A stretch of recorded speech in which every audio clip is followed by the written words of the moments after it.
Mga anak, magugas mo na kayo ng mga pamilya bago tayo kumain.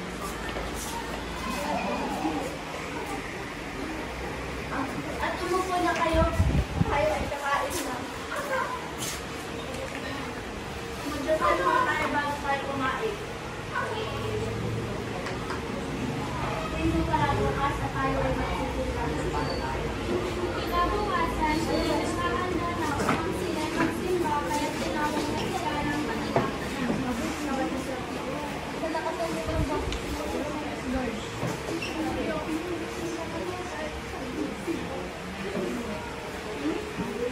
Mga anak nun, please na kayo at maligo at tayo ay magsisimba na. Uy, ano ka tinutulong ko nila? Ay, ano na kayo? Sila matapos magpalit sa weekend. Ay, nag-fight na sila. Tayo sa isa nakagdakad na tayo.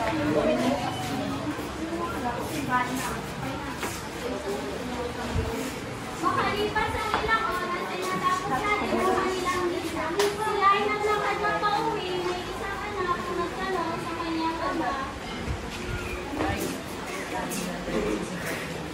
Alam mo ba ito ang parang kung may pakilalagay sa pagmamahal natin ang nagiging dati pagkitan ng ating mga utak. Tumama na naman si Prince sa kanyang magulang. Umulat siya sa kanilang magkaroon.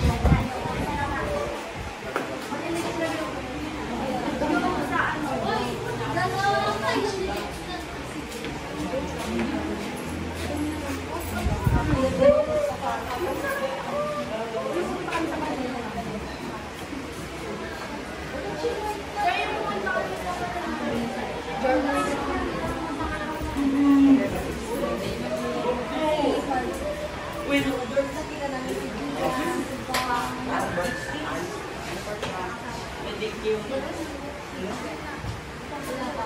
Umalis ang kanyang Lawrence at ang kanyang ina.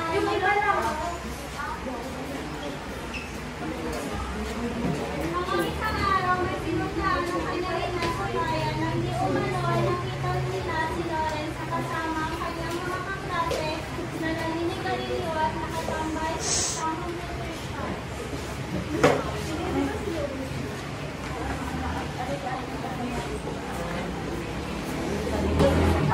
Anak, nakikita ka sa klase.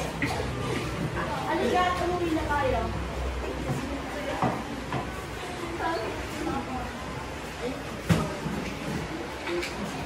Anong ginagawa mo dun sa oras ng klase? Bakit ka nagsigarilyo?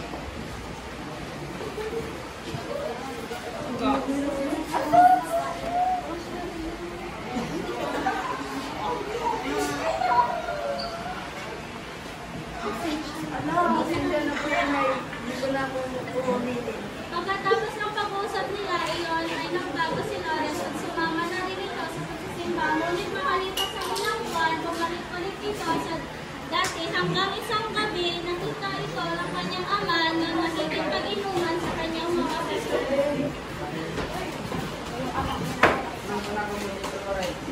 Umuwi ka nga tama.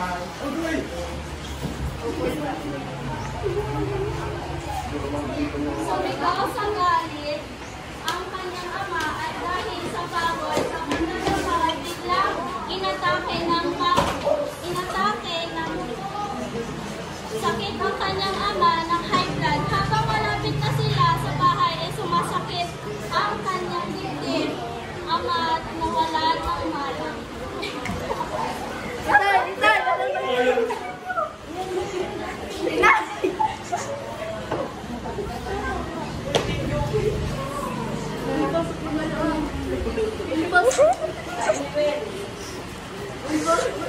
Anak, ano ang nangyari sa iyo, Tay? Halika at dalhin natin sa ospital.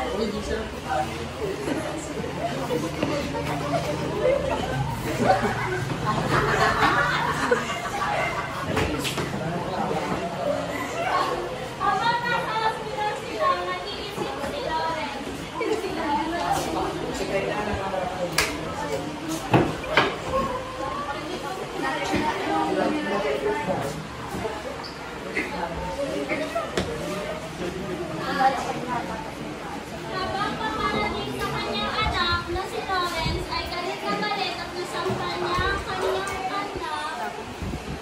na pinabayaan niyo ako yung kapitay.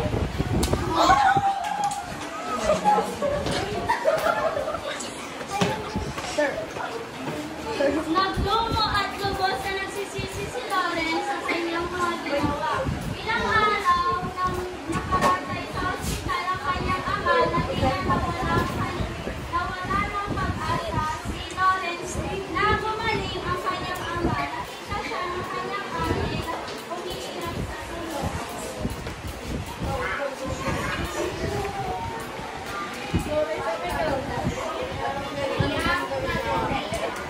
Ulit-ulit na pumunta sa lugar upang bumansite, ngunit parang di ako pinapakinggan ng Diyos.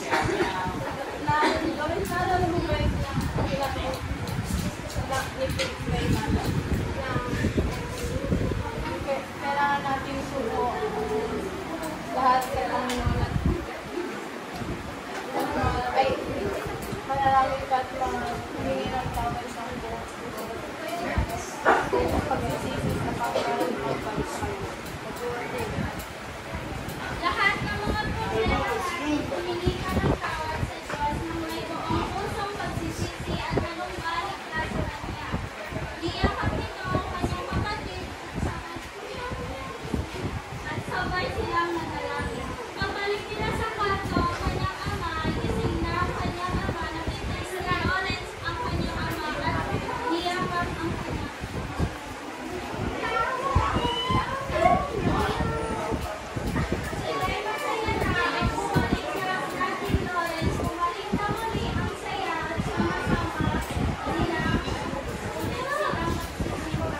minsan na ginawa ang Diyos upang mabuti tayo at ang ating pananampalataya. Huwag tayong mawalan ng pag-asa, kundi magpatuloy tayo lagi sa pananalangin upang lagi tayong palakasin ng Diyos na pananampalataya.